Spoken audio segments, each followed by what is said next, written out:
We're recording.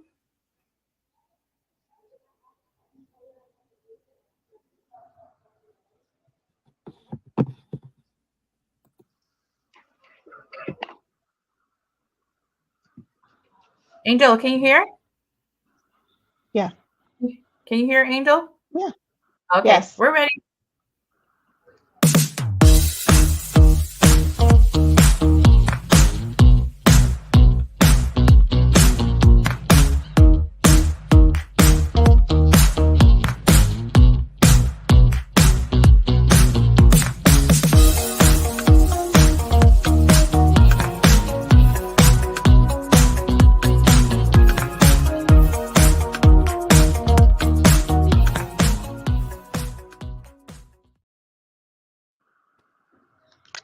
Oh, that's Oh, nice.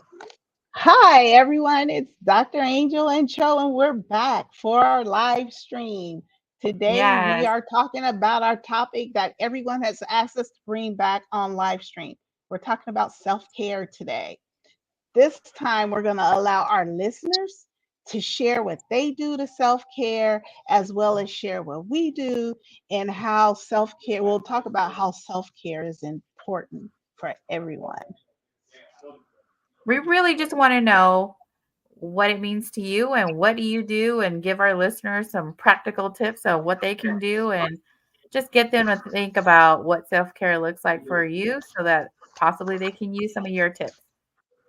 So in our first stream, we talked about um, self-care on a personal level, and we talked about it on a professional level. And we looked at how it's important that we have an awareness of self-care, that we're aware that we even need self-care, and that it's important we're mindful of how we feel physically, emotionally, and mentally, um, and how paying attention to that can help us and allow just aware of where we are, how we're feeling, what we need, and then it can allow us to be self compassionate about ourselves, treating ourselves with kindness, understanding, um, and allowing us to be gentle to ourselves. Sometimes we're, uh, always worried about the other person, doing for other people, making sure other people are okay, but we neglect and we forget ourselves. And we're reaching out to our audience because we want to hear, like, what do you do? What do you think? What do you feel? And we're going to just open and have an open forum, open discussion. So, ladies, you can jump in whenever you want. This is not a formal conversation. Yeah. We invited specific people to join us because we know that self care is important to each of you. And we're going to also have people chime in through chat. And so we'll bring in those comments as well. So I'll start. For me, self care is extremely important.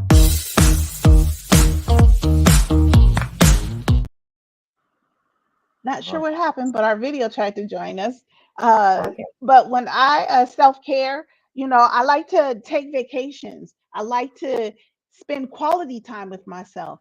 And that might just be a 10-minute drive. It might be some deep breathing, some meditation. Sometimes I'll listen to some jazz when I start to get those anxious feelings.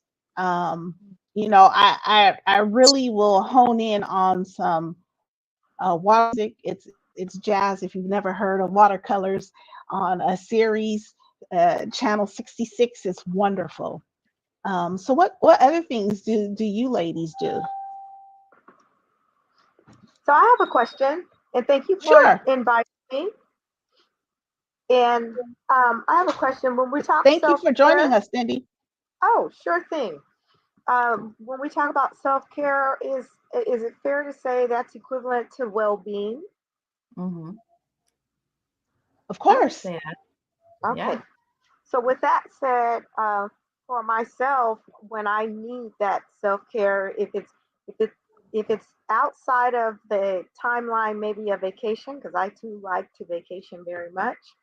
And vacation doesn't always necessarily mean, uh, hopping on a plane. It can be just taking that drive and stepping away from your daily radius in your communities and so forth. Um, Mhm. but sometimes I just need to step outside for fresh air and a walk in a place where I can just connect with the universe, connect with God, and I can think and breathe clearly outside of all of the daily responsibilities.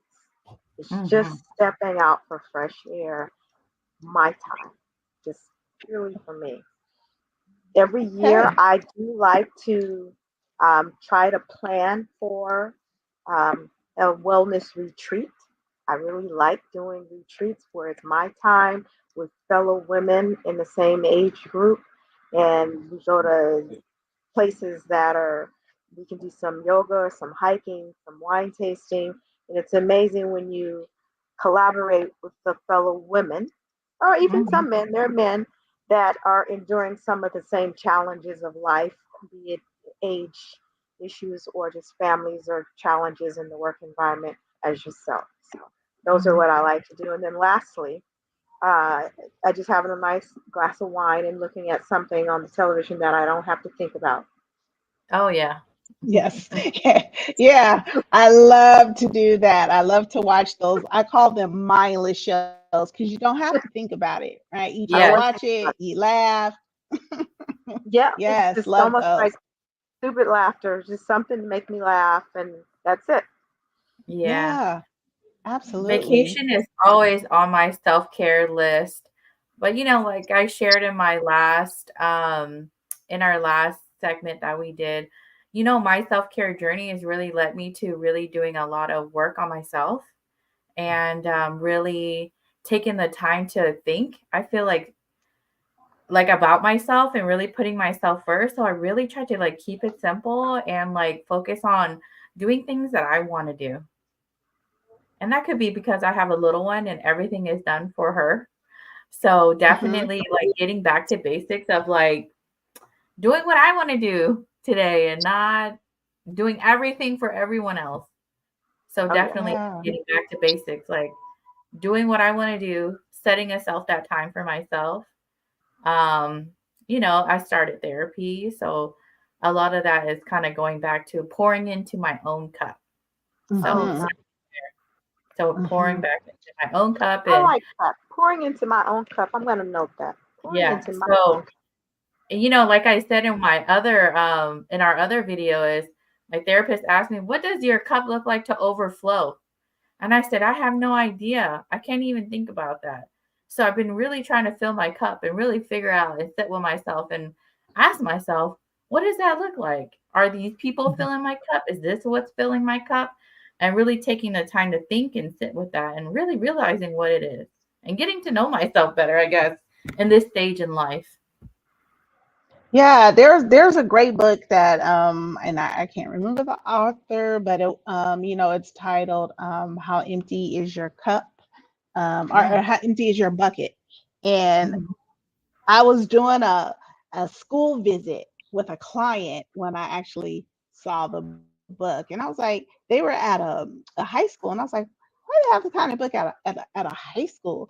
So the secretary, while I was waiting, she let me read the book. So I read like the introduction, and I was mhm, like, oh my goodness, I got to go get this book because what it was talking about is how people constantly dump their stuff on you, and how do you relieve the stuff that's dumped on you and take care of your own self at the same time. And I never really thought about it that way. um I never thought about other people's stuff being just dumped on me, and then thinking about, oh, I need to process it and mhm. get rid of it, and also get rid of mine. It was always just taking everything in, and when I think about it now, I think about how my cup was running over and I had no idea it was running over. I just knew that I was exhausted. I knew that um, it thinking was hard. Um, just my day was really hard. And when I think back to it, it was because my, I used to always say my plate was full, and I was constantly trying to throw the food back on there because I didn't want it to, fall out. Well, that's how my cup was, but it was liquid and it was just running and running and running. And I never got a chance to kind of empty and refresh it. Now Mm, I'm at that point where I have been able to do that. Like my cup does not overfill anymore. It it stays level where it should for me. mm. But like we said in the last segment, it took me a long time to finally get to this point. I feel How like did I'm still, yeah, trying to find that good balance for sure. Work and life and myself. So it's a long journey, I think. It's a everlasting journey.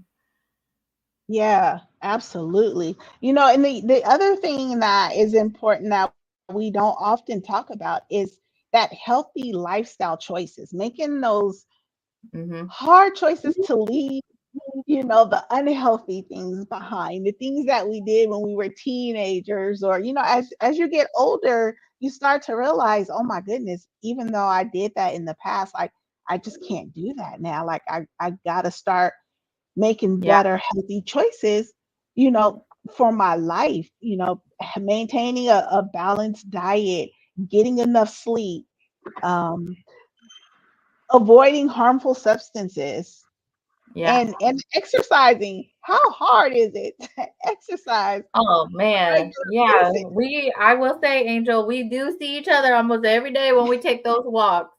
So we Yes. definitely are on our health journey as well as we navigate finding the time to step away from our work to go outside and get some fresh air and move our bodies. So I know that we've been trying to do that and incorporate that into our self-care. Yes, yes. So, some of the things that people do, and even I have done it and still do, is build a supportive network of friends and families and professional who continuously encourage me when I'm feeling down, provide me with guidance, um, assist me in important aspects of my self care. Um, I know when to reach out for help. Hmm. Sometimes I can struggle, but I know when I really need to reach out and seek help and understand and know that I'm not reaching out because I'm weak. Some people Yeah. have a fear of reaching out because they don't want to seem weak, especially women, because we're conditioned that we have to be these strong Wonder Women, and if you ask for help, it's a sign of weakness, but it's really not. Like, it's for our own mental health. It's healthy to ask for Yeah. help. You have to know it's when you need the necessary? help. It's necessary. Yes, Yeah. Yes, it's necessary. necessary. I agree with you, Dr. Angel. I That's where my spiritual side has to come in, and hopefully, and if it gets to the point where I just feel like I'm too overwhelmed, or I'm being too challenged, or there's medical conditions that I cannot control, I Hmm. will reach out to, be it my pastor or someone within the on my spiritual side that I can just ask for prayer with, because I'm lost at that point, and it's very difficult. So that's one of my methods. It's great when you have a friend that I can just call and say, hey, let's go. What are you doing today? I'll roll with you. Because Hmm. sometimes when you just have that, again, to get out of the monotonous Yeah. activity, makes a huge difference, just being in the company of someone um, outside of your daily realm. Hmm. Like I have two young ones Hmm. and a husband, and still work full time. So of Yeah. course I'm usually last on the list. I try not to make myself last, so I'm trying to get up earlier in the mornings, have my meditation time, do my yoga, sip my coffee, and then trigger with the family. I Yeah. try to do that. It's been working pretty good, Oh, but good. I can only do that so much. Yeah. And Yes. some days Yeah. when I'm just knocked out, I need that extra sleep. Yeah. Yep, I don't Yeah. sleep well at all since I've gone into a change of life. And unfortunately, as women, when we go through change of life, that's another event that sometimes can hit you out of nowhere and sometimes can cloud your thinking process. Yes.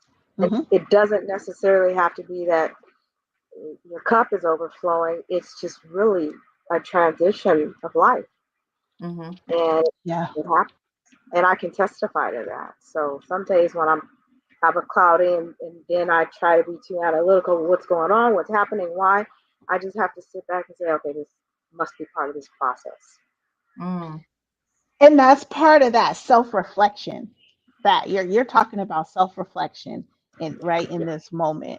And self-reflection is important for us to do over our life, our goals, our values, our priorities. Hmm. That also helps to promote our self-care. And I heard you mention our well-being, like the self-care also mean well-being, and part of that well-being falls under being able to set appropriate boundaries Yeah. and True. being able to say no to additional responsibilities or commitments that overwhelm us, and Yeah. not feeling guilty or feeling like we owe someone something because we said no, and just being okay with that we said no, like I just can't do it. And as for women, it's hard for us to do that though, because we feel like we Yeah. have to say yes to everything, especially if it involves our children, our husbands, like we don't feel like we can say no. And sometimes we go when really we shouldn't have. We probably should have just said, you know what? I need some rest right now, or this, I'm not in a good space right now. I really shouldn't do this, or I shouldn't go.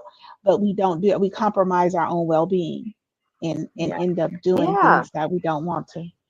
That can be difficult sometimes also because especially when it comes to your children. I Yeah. know my son he's in sports and I missed his game yesterday because I had to take my daughter to an event on her side. Well, Yeah. we have to balance it off. She likes going to her brother's events, but there was something else with her and her friends, so I attended that. I was able to drop her off, and then I just took an Uber and sat down and had lunch by myself. And I said, "Oh well, let me go walk shop." I haven't done that in I don't know how long, and I didn't know where to go. Oh, I just walked by Kirkland and then Old Navy and Homeland. Like, oh, what am I supposed to be doing here? And I just felt this sense of, well, should I go? What am I supposed to do? So I just sat there for a minute and people watch. oh, good for you. Okay. Okay. Yeah. Hmm. People watch is an interesting thing. I used to do that a lot. Like I would just there was a time when our mall had seats and you could just go in and Yeah. sit down, and I would grab me a cup of coffee, especially during the holiday time, and I would go sit in the mall for hours and just watch people. Yeah. And I remember one of my assignments when I was in my doctorate program required us to write a 25-page paper on people in the general Oh, wow. public. And that was one of the reasons why I went and I just sat in the mall, and we had to like describe things, and um, we had to talk about where we were, how long we had been there for, and what we were seeing. And it just amazes you at things people will do if they don't think that they're being watched. Yes. Yes, I will do those things when I'm not feel like I'm not being watched. I will pull down my panties. I will do that. Oh, It's man. amazing. It's amazing. It really is. It really is. If you haven't done it, it's a great tool to go out and kind of just humor yourself when you need that humor in your life, where you can just people watch and sit down and just people watch. And it can, yeah, it can bring some emotions on that you didn't even know you had. um so we've been talking a lot about self-care in the personal life, but what about in the professional? light, like how it manifests for you uh, in your professional life. We talked about it in our past cast about social workers, and we talked about how you supervision your peer supports for self-care. We talked about setting professional boundaries and learning how to do the work-life balance, balancing your work responsibilities um, with your personal life to help prevent burnout. Because in the social work field, and in really any field where you work with people in People. general, you can burn out very quickly when you have to deal with the general population, Yeah. because you're exposed to so much, you Yeah. take on so much, um, and You know, so I go was gonna ahead. say, Angel, in our field, I was just thinking about all the things you were thinking about, where you were talking about, and I just think about, our job as social workers and working with kids and families. Like in the beginning, I had such a hard time. I always just felt so bad. Like I was just like, oh, I got to do this. Like so much is riding on this decision that many times I forgot about Yeah, taking care of myself. And then I had to slowly learn, like, I'm gonna burn out. I'm not gonna make it. Like I can't run and put out every fire. I just couldn't. yeah, It yeah. was just too much to do. I Um, know it yeah, requires social workers to develop like an emotional resilience. Like we yeah, have to be Mm. resilient emotionally because we're exposed to so much trauma, mental health issues, abuse, poverty, and hmm that can take a toll on your emotions. I would imagine it does. And yeah, sometimes you may not realize it until after the fact, yeah, because I believe in your industry, just the same way it is with teaching, yeah, those are noble roles, and you're working with Mhm. a multitude of personalities, hmm and the bulk of those are children, yeah, right? Yes, And just like with teaching, the parents are one thing. You yeah, can kind of tune them out, but when you're working with the children, yeah, they have emotional needs also that's yeah, required in some aspect to give them the nurturing that's necessary yeah, for them to move from left to right based on whatever it is the assignment is for you. So yeah, I consider your role, again, the same way with teaching, a very noble role that is grossly underpaid and respected. hmm hmm hmm I yeah, definitely. yeah, Yeah, and it's emotionally taxing on us. So something we were talking about earlier too, the self-care and the boundaries are so important, in this hmm because, these things are very emotional. We can't help but, feel their stories, their emotions and want the best for them, right? Because that's why yes, you have to, you're in these professions because you want the best for them and you Yeah, right, want to right, there's a feel, form.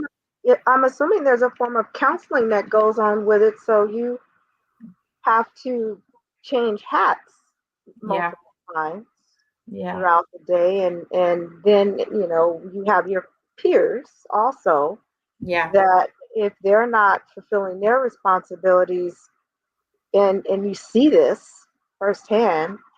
Now I can flip it over to my own area when I'm working with my peers, and they're not fulfilling their responsibilities, and I have to help, or I have to step in. That's where I have to draw a line, mhm, and so I don't get burnout because my bandwidth is already full. yeah, hmm So yeah, that's where I have to take a different responsibility and possibly escalate it or pull in another area of leadership and find a diplomatic way of expressing where we are at a certain position and speak to my fellow peer. When do you feel we'll have this done on your behalf? yeah, Without just pointing them out very frank, you're not doing your job. What's up? yeah, yeah, It's yeah, a balance. yeah. It is And a balance. before you know it, you get off of a call and you're exhausted, you just got to step away for a moment. I think another thing that has happened to, I'll say, us as a society is COVID had a huge Oh hit yeah. to us. And that really, I know in my area of healthcare, that hit us very hard, not just from the emotional point, but there are so many members who are at the patient level who were overwhelmed with the work and were not, I don't want to say necessarily compensated, but weren't given enough time off or Mhm. maybe a support that was necessary Yeah. uh, when they came across this epidemic or this pandemic, as they call it. Yeah. And I know how we felt it because although we were allowed to work from home, it was as though we had to hone in on everything at another level, and we became burnt out as well. And Yeah. Yeah. it hasn't slowed down. So I know a multitude of people that have retired or left the industry. Hmm. Yeah. I would like to as well. And I'd like to go work at the hospital and just sign off and put a happy face on the receipt. I don't want to think. Yeah.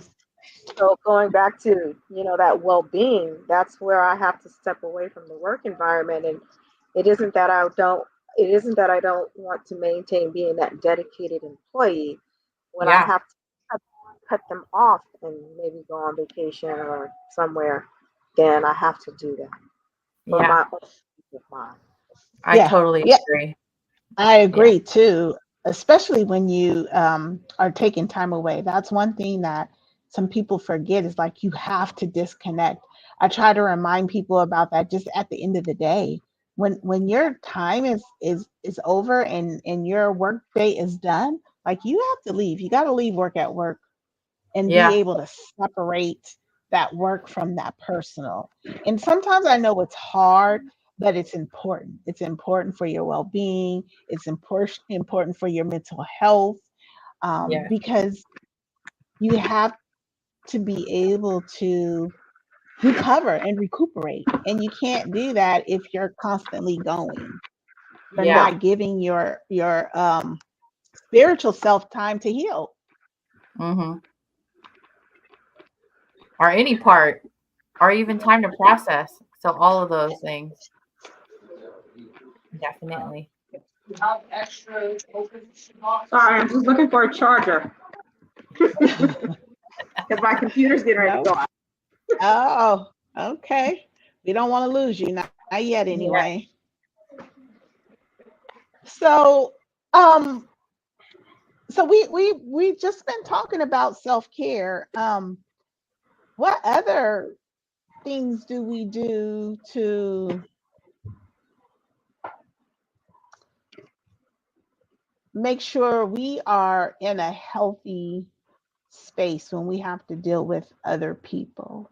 How do you deal with your own emotional stuff? Like, I don't know, when you're when you're not in the best of health and you still have to Mhm. work, you still have to go to work, you still have to be present. How do you, I don't know, what do we do? How do you guys take care of yourself in that moment and still be productive? I try to take some mental health days and really be honest with myself. Like sometimes you just like there are days where I'm like, you know what? I'm completely pooped. I'm swamped. Like I just can't do it. So I'll Hmm. call the client and say, you know what? I'll have to reschedule. Like today's not a good day. Like I can't feel like that and Okay. then go out and expect to listen to someone for 2 hours and do a full interview and be able to absorb all of that information, you know? Have you ever though? So, because I know I remember plenty of times when I know that I was not in the healthiest space I could be in, and still had to go out and interview kids. I will say I remember before, Cho, we worked together, so you know Yeah. that I changed positions. But I remember before I changed to the position that I'm in now, that Yeah. the last 2.5 years, I scared myself with my clients. And I say that because I was in such bad, my energy was just so bad. My space, my personal space Mm, was so out of whack that I made decisions that I know were not healthy for my clients or mm, the families that I worked with. And that last year, I actually sat down with my supervisor and I said, you know what? If I don't get a change of scenery, like if you guys don't change me from where I am and allow me to move someplace else, I see something bad happening with my families because I even felt like the courts were making decisions that were detrimental. And as an agency, we just went with it. We just said, okay, Mm. and my mind was just like, how are we making these irrational decisions that's going to affect these families for the rest of their lives? We're only here for 6 to 18 months, but this is going to affect them for the rest of their lives. And we had courts just making horrible decisions, and I had got to a point where I just didn't even care. Like I was just like, just signing off on anything. Okay, whatever. Okay, yeah, okay. And I hated being in that space, but I was so tired. I was so burnt out. I had lost all my compassion. I just did not care. Did you lose your motivation or your ambition as well? I feel like that when I got to that last year, I had just lost everything. Okay. When you reflect back on that, um, do you, do you remember the turning point when that started to happen? I do. I remember when it started to happen. And I remember all of the players. And I remember just thinking, like, how are we doing it? How are we making these decisions and not mm-hmm, looking at everything? Like, Mm. because I think for me, I took a lot of things personal mm-hmm. because you do build a Can't help relationship it. with your clients, You cannot right? help You it. build a relationship with your clients. And you're working with them. So it's like you want to see the best for them. And then when other players just start making decisions and you're trying to fight, but you get to a point where you give up on the fight. Like you're like, I can't fight anymore. I can't fight Yeah. this fight because Was that you for out? every Was it the dependents that were surrounding the decision making process? Like so you it said, was how other courts professionals. were making decisions. Yeah. Yeah.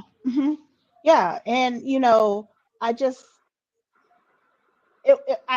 that drive that I had when I went into it was gone. Like that fire was gone. I didn't have it anymore. And I knew, and I was honest, and I said, because this is no longer working for me. Like I'm not being the best social worker that I can be. I'm not helping my families, um, and I don't believe in the decisions that the other professionals in their lives for them. And I didn't want to be attached to it. I didn't want my name attached to it, because our families, they grow, the children grow up that we work with, and they Yeah. come back, you know, and when they want to know what happened, I want to be able to say, well, I did fight and this is what I did. But when all of the players aren't on the same page, it's so So hard. It is. Yeah, It's a Angel. I feel struggle. everything you're saying. I think it's so brave of you to even admit yes. and even come to realize, like, I didn't like what I was doing and how I was working. You know, that takes a Well, lot of courage. first step of rehabilitation is admitting you have a problem. Yeah. So Hmm. Hmm. I feel you there. Hmm. When we Yeah. and that's I think that's a blessing to realize when that when that problem has festered, because Mhm. if um, we don't know the direction that we'll be headed or how we'll spiral, or there's so many different ways it can go. And I think that's a blessing that you shared that and mentioned or indicated how you were honest with your leadership, because um, you didn't want to be that hindrance to those families Mm. and Yes. have that, because that could be an everlasting scar at some point.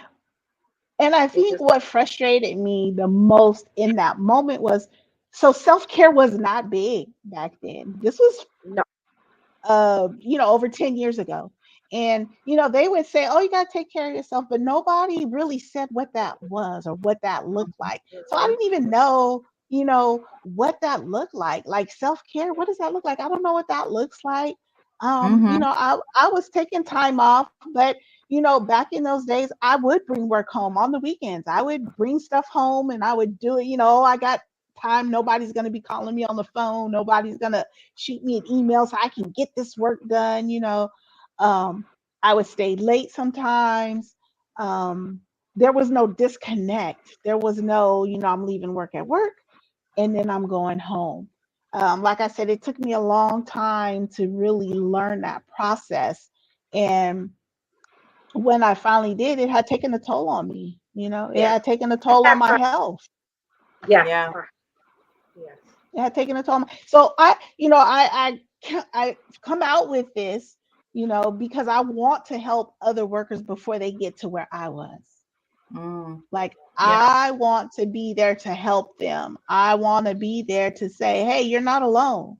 Like Yeah. I was there. I wish I had someone to talk to. I wish I had, these tools. Now I have the tools, so I want to share the tools that I have so nobody else has to get to that point where I was. Oh, Yeah. that's wonderful. Which is In so my powerful. Mhm. Yeah, that's Thank you. why I asked it. How would you compare that to well-being? Because in my organization, Mhm. um, we're really well. They've become very big on well-being. Like I said, especially after COVID, because of how it impacted people from so many different directions. And Yeah. there's through HR, there's also some therapy that can be provided, or employee assistance, something. I forget what the other EAP. I forget what it stands for. Uh, Nonetheless, it's what can we do, and we came out with a huge. We have a survey that goes out every year from for the employees, for the leadership, and it's called a people pulse. Mm. And some people take it, some people don't. They claim that we're anonymous. I don't really believe it, but sometimes we do. And some of those percentages that come out for certain leadership, it says a lot. So our CTO said, okay, we need to really focus on these areas where the percentage was a lot lower. And well-being was in one of those areas. And well-being also talked about the morale of the staff. So we were finding areas that maybe fellow colleagues could participate in. I didn't know some of these things, and apparently, um, my employer offers a free um, app for Calm. You know, the Oh, Calm app, yes, I and heard about that. yeah, I use it. I love it. yeah, so do I. And sometimes, and I have to use that during the night as well, the same way when I wake up during the night. Sometimes I'll just listen to an audiobook, or listen Yeah. to the audio Bible, or I'll listen to something that can help me rest. Oh, it's my kitty cat. Sorry. Angel Lincoln.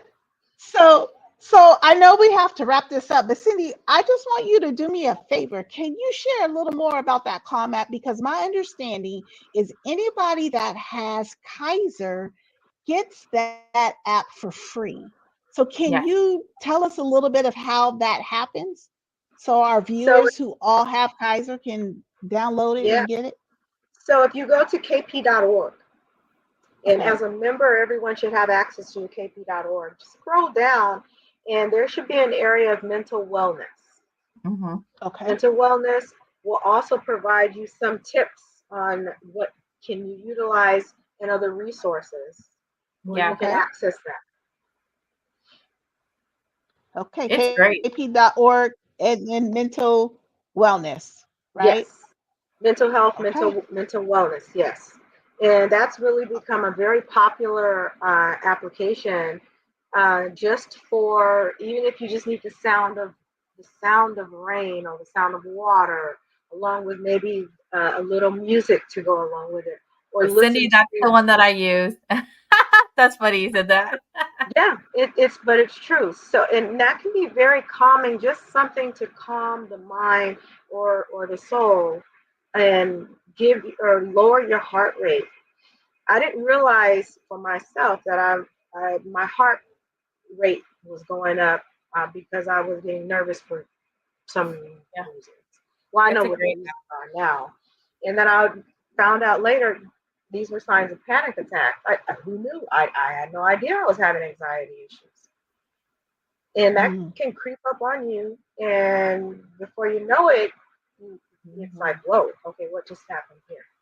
Yeah. So when I'm just kind of late at night, sometimes I'll just put that in my ear and listen and try to weed out everything else and to calm for calming purposes. Yeah. All And right. Well, I even though want to. play, you can still have it on a trial basis. And if you have a spiritual side, there's another app called Abide, ABIDE, and Okay. I don't pay for it. I only use daily meditation. Mm. Okay. Abide in daily meditation. Yeah, I just All use it. right. Um, well, I want to thank everyone who joined us live, Cindy, Lynn, Cho. Yes, thank And you. I want you guys to look forward to our other podcasts as they come out. This has been great. You guys shared a lot of Thank you. wonderful information, and I appreciate everyone's participation. All Before right. we Thank go, I you just for want to reaching. remind everybody